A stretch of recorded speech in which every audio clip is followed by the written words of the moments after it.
In this video, I want to talk to you about how music licensing can help you overcome the lack of direction as a musician. And by the way, this applies to beginners, to complete beginners when it comes down to music licensing and music composition in general, and for the advanced as well. Now, for the beginner, if you're a beginner and you're just getting started, meaning that you just have your music career, getting it off the ground, meaning that you have your gear, you're looking into how to compose your demos, you have some musical ideas, you're messing around with your computer or your laptops, and you have an inclination for composition, and you can see how easy it is actually to have some ideas and putting them on your computer, on your hard drive, and listen to them, and you just want to learn as you go along. Now, this is a fantastic times that we're living, because as you're learning your craft, as you're learning how to compose, arrange, mix, and master your music, you can put that music immediately out there in the world. And by that I mean that you can start joining royalty-free libraries like Pond5, Audio Jungles, and there's many more that you can start applying and building your catalog. Nowadays, music libraries like Pond5 have evolved and changed as well of how can you join. And it's becoming a little bit harder, if you will, but it's not impossible. And what they're doing is that they want to make sure that you, the newcomer to royalty-free libraries, have some kind of online presence. And this is just a quick tip. Okay, in the past you could just join in and that's it, submit some music and you will be in the actual library. Nowadays they're asking you for some kind of website or some kind of SoundCloud account, some kind of an online presence. So it's a good idea to do that anyways. So this is just an insider's tip, because things have changed and things are changing and you have to change. So if you're a newcomer to this, just make sure that as you learn your craft, as you learn about music composition, arrangement, mixing and mastering your own demos, okay, those demos of yours could end up in your SoundCloud account, which by the way, you can have it for free. And that SoundCloud account where you have your demos, that's gonna be serve as a way of showcasing your music. Now, if you have a website, without spending much money, just create a very basic website where you could be as well like a presentation card where you can present yourself as a composer for media or music for TV and films. And there you can have your links for your SoundCloud account, create a Facebook page as well.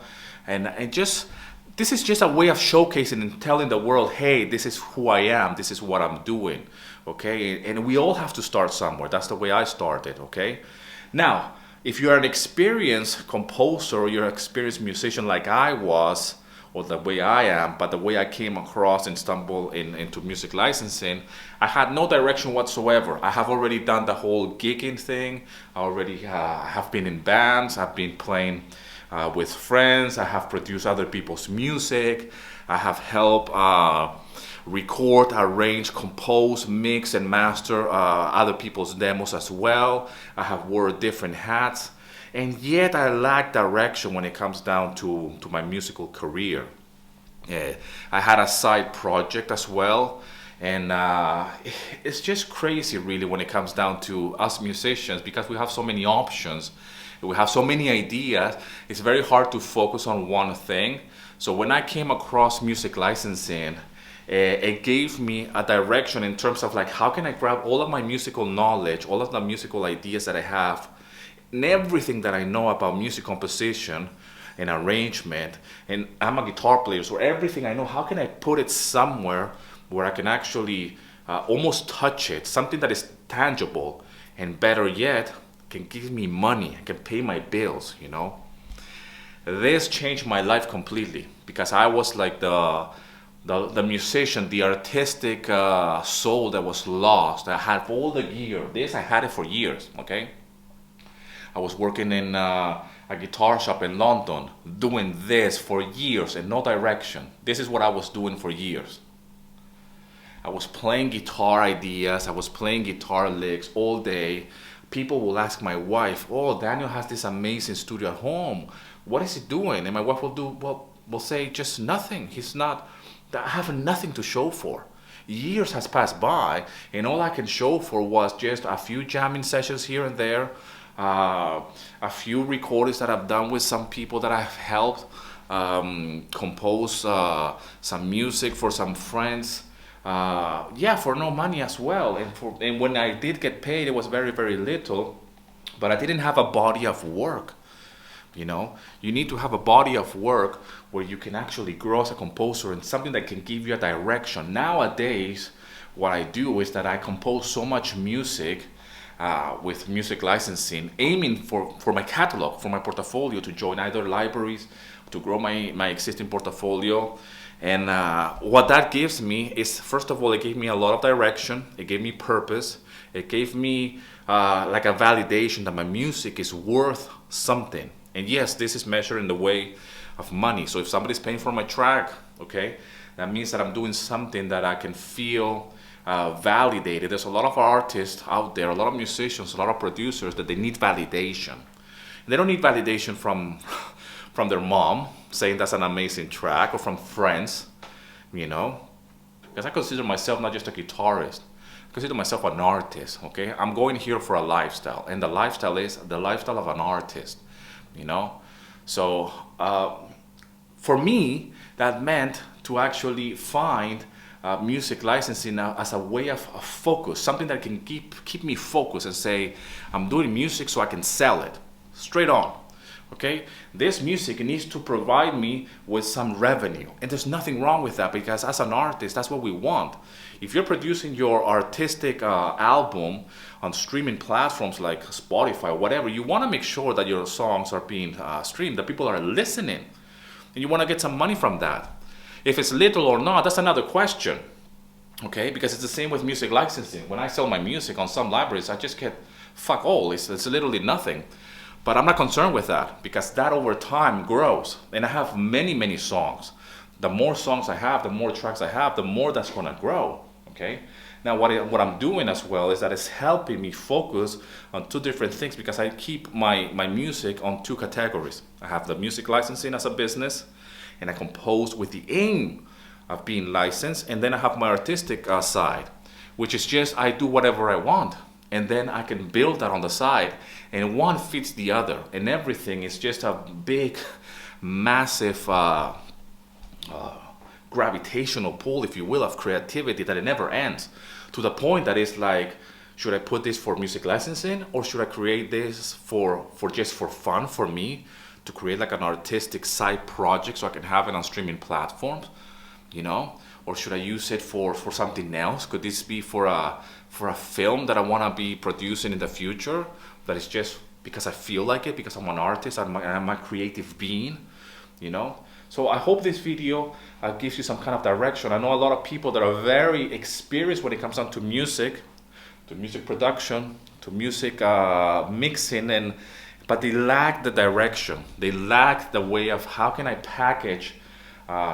package their music and put it somewhere and build a body of work where actually not only showcasing your music and selling it and making money along the way, but growing as a composer.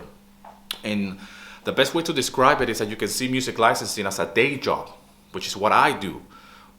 My full-time job is selling music online.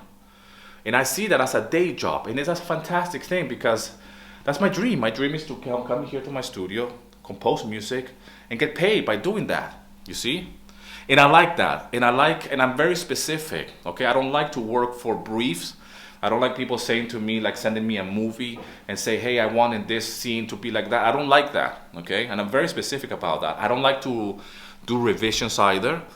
I like the whole model of just composing the music, put it in on my portfolio, on my catalog, and if somebody goes and scrolls on it, they see it, they like it, and they buy it. It's a take it or leave it kind of deal.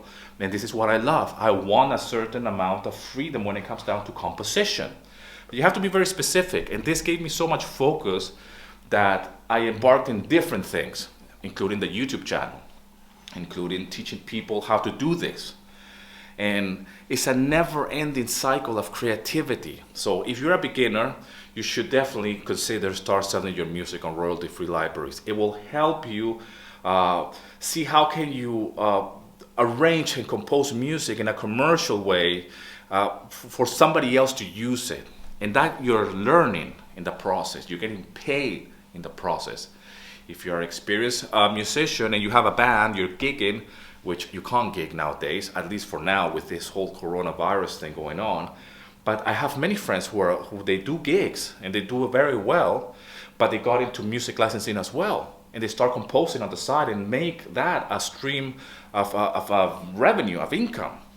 And they feel so inspired because they composing music for royalty-free libraries or for music licensing, and they have their gig with a band as well.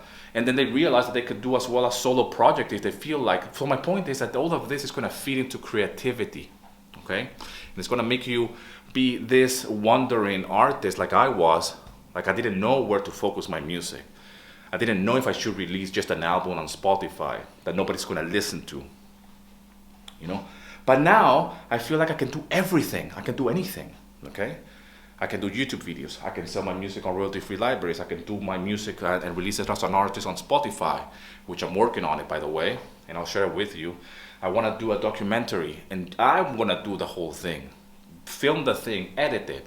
I'm going to be doing the music myself, you know. So it's a never-ending cycle of creativity just because I started doing one thing. And that thing for me was composing music to sell it online.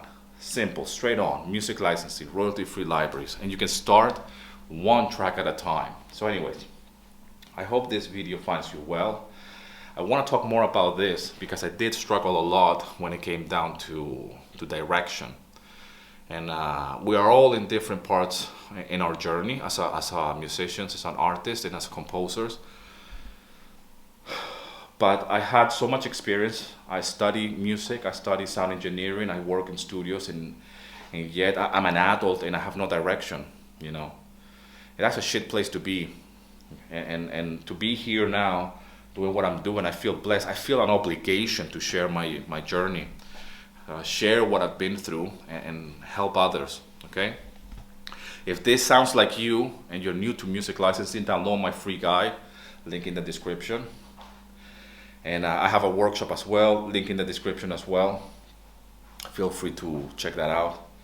And leave in the comment section what you think. And who are you? Are you in the very beginning stages, or you are an experienced composer that is a little bit wondering what to do with their music, and you have all the gear but you have no direction, or you have nothing to show for, like myself, like I did many years ago. It felt so crap to hear that, to what is Daniel doing? He has 11 guitars, has all that studio, everything is plugged in and on, nothing to show for, nothing, just a few unfinished demos and musical idea. Pathetic. Anyways, I hope this video finds you well, and as always, rock and roll, and here's to your success.